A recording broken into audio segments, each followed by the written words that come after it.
आणखीन एक breaking news अशी आहे की जॉन्सन अँड जॉन्सनला हायकोर्टानं मोठा दिलासा दिलाय।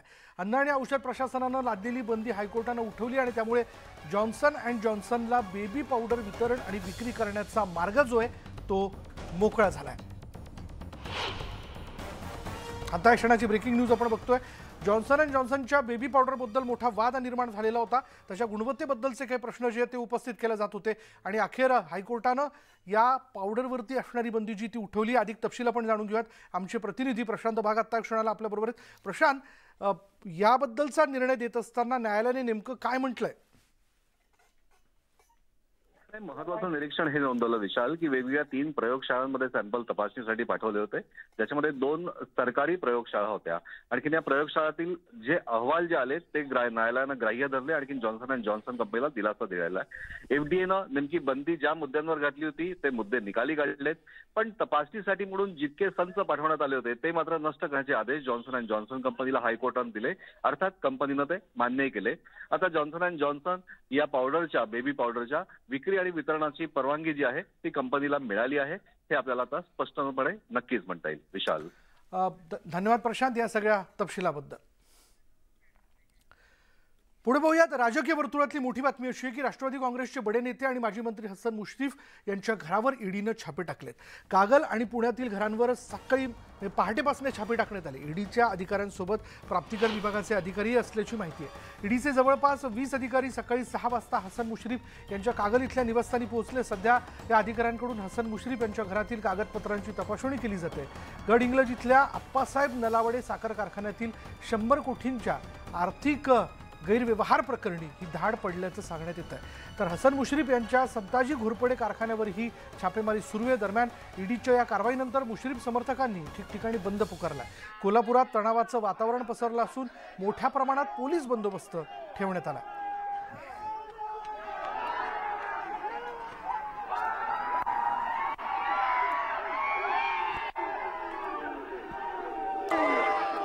याबद्दल अधिक तपशील आपण जाणून घेऊयात। कोल्हापूरवरून आहेत आमचे प्रतिनिधी ज्ञानेश्वर साळुखे आपल्या बरोबर आहेत। ज्ञानेश्वर, मुश्रीफ समर्थक आक्रमक झालेले आहेत। मुश्रीफांनी स्पष्ट केलंय की याबद्दलची त्यांची भूमिका बरोबर 2 वाजता पत्रकार परिषद घेऊन माध्यमांसमोर ते मांडतील।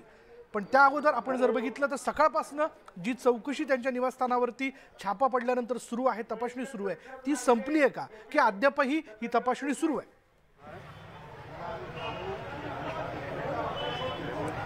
7 तास उलटून गेलेले आहे। अद्याप ही हसन मुश्रीफ यांच्या घरावरती जी छापेमारी सुरू आहे ती अद्यापही सुरू आहे।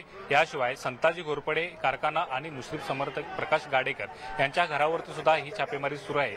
अद्यापही ईडीचे अधिकारी या एकूणच प्रकरणाची चौकशी करताना पाहायला मिळतात, कागदपत्रांची पडताळणी करताना पाहायला मिळतात आणि त्यामुळे कागलमध्ये जे मुश्रीफ समर्थक जमले होते ते अद्यापही या गैबी चौकामध्ये कायम थांबून असल्याचं आपल्याला पाहायला मिळते। महिला कार्यकर्ते सुद्धा आहेत, महिला पदाधिकारी राष्ट्रवादीचे आहेत, त्यांच्या या संदर्भातल्या प्रतिक्रिया जाणून घ्या। काय सांगाल? सकाळपासून तुम्ही थांबून आहेत, 6 ते 7 तास उलटून गेले, अद्यापही छापेमारी सुरू आहे? अद्यापही छापेमारी सुरूच आहे। सकाळी 6 वाजल्यापासून साहेबांच्यावर प्रेम करणारे सगळे कार्यकर्ते इथं जमलेले आहेत। कुणी चहा नाही पाणी नाही, अगदी तटस्थ आहेत आणि जोपर्यंत ती लोक बाहेर येणार नाही तोपर्यंत आमच्या इथले कार्यकर्ते कुणीच हलणार नाहीत। कारण आदरणीय मुश्रीफ साहेबांच्यावरचं हे प्रेम आहे आणि मुळात त्यांना तिथं बऱ्याचशा म्हणजे साहेबांच्या दोन्ही सुना आहेत किंवा त्यांची पत्नी वगैरे अशा 3-4 महिला देखील आतमध्ये आहेत। तर त्यांची थोडीशी आम्ही विचारपूस करून आलो आणि पोलिसांनी पण आम्हाला चांगल्या पद्धतीचं सहकार्य केलं आणि म्हणजे मागच्या वेळची जी ईडीची धाड पडली होती त्या धाडीत आम्हाला असं त्यांच्या एक्सपिरियन्स नंतर आम्हाला असे समजले होते की मुलांना खाऊ पिऊ दिलं नव्हतं किंवा त्यांना देखील अगदी तटस्थ थांबवलेलं, खूप त्यांना म्हणजे थोडंसं टॉर्चर झाल्यासारखं ते झालं होतं आणि आजही आम्हाला हीच काळजी होती की महिला आहेत बंगल्यात तर किमान त्यांना कुठला त्रास होतोय का हे बघण्यासाठी आम्ही गेलो होतो। पोलिसांनी सहकार्य केले, लांबून का असेना आम्हाला समजलं की आतमध्ये सेफ आहे। पण तरी देखील ते सगळे बाहेर येईपर्यंत आम्ही सगळे कार्यकर्ते, आम्ही साहेबांच्यावर प्रेम करणारे सगळे, आमची ही कागल मधील जनता बाहेर येईपर्यंत आम्ही असेच तटस्थ थांबणार आहोत। तुम्ही पण थांबणार आहे? हो, आम्ही इथून जोपर्यंत ईडीची कारवाई होऊन सगळं व्यवस्थित होत नाही तो। ज्ञानेश्वर, पुन्हा एकदा येतो, या भगिनींशी आपण बोलूच, त्यांच्याशी संवाद साधूच, पण जाऊयात पुण्यामध्ये देखील हसन मुश्रीफांचे जे व्यावसायिक भागीदार आहेत चंद्रकांत गायकवाड यांच्या ब्रिक्स इंडिया कंपनीच्या कार्यालयांवरती छापे टाकण्यात आले। तिथे देखील मोठ्या घडामोडी घडताना आपण बघतोय। चंद्रकांत, काय अपडेट? सकाळी 6:30 वाजता अधिकारी आणि कर्मचारी काही इथं आले आणि अद्याप ती कागदपत्रांची छाननी सुरू आहे. आम्ही किमान 10 वेळावरती जाऊन आलो. प्रत्येक वेळी ते अधिकारी काही बोलत नाहीत, त्यांचं काम करतायत. आत्ता शेवटी दुपारी ते नाश्त्याचं सामान घेऊन गेले. शेवटी तेही माणसंच आहेत, भूक लागलीच असेल त्यांना. बहुतेक याचा अर्थ ते दिवसभर किंवा दुपारी 3-4 वाजेपर्यंत इथं ती सगळी कागदपत्राची तपासणी करतील.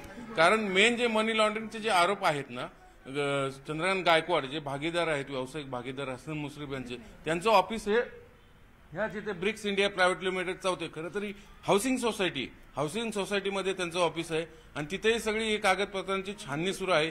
तिकडे चंद्रकांत गायकवाडांचा कोरेगाव पार्कमध्ये बंगला आहे, तिकडेही छाननी सुरू आहे. आणि एक तिकडं कोंडव्याला हसन मुश्रीफांचे नातेवाईक आहेत, त्या फ्लॅटवर फक्त अधिकारी येऊन गेल्याचं कळते, अधिकृत दुजोरा नाही. म्हणजे पुण्यात जर आत्ताच्या घडीला पाहिलं तर एक कोरेगाव पार्क आणि इथं एक ब्रिक्स इंडिया लिमिटेड म्हणजे चंद्रकांत गायकवाड यांच्याच एक घर आणि बंगला आणि ऑफिस या 2 ठिकाणी ईडीचे अधिकारी कारवाई करतात, सगळी कागदपत्राची छाननी करतात.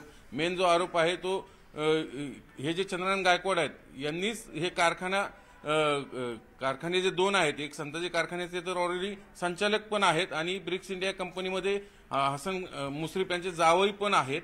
आणि थोडक्यात हे सगळं त्यांना कनेक्शन जोडून पाहायचंय सगळं ईडीला. मी यांनी कसे पैसे ट्रान्सफर केले, कलकत्ता मार्केट, हवाला मार्केट किंवा मनी लॉन्ड्रिंग, हे सगळे विषय ही डॉक्युमेंट कदाचित त्यांना इथं मिळू शकतात. म्हणून ते प्रत्येक कागद ना कागद चेक करतायत.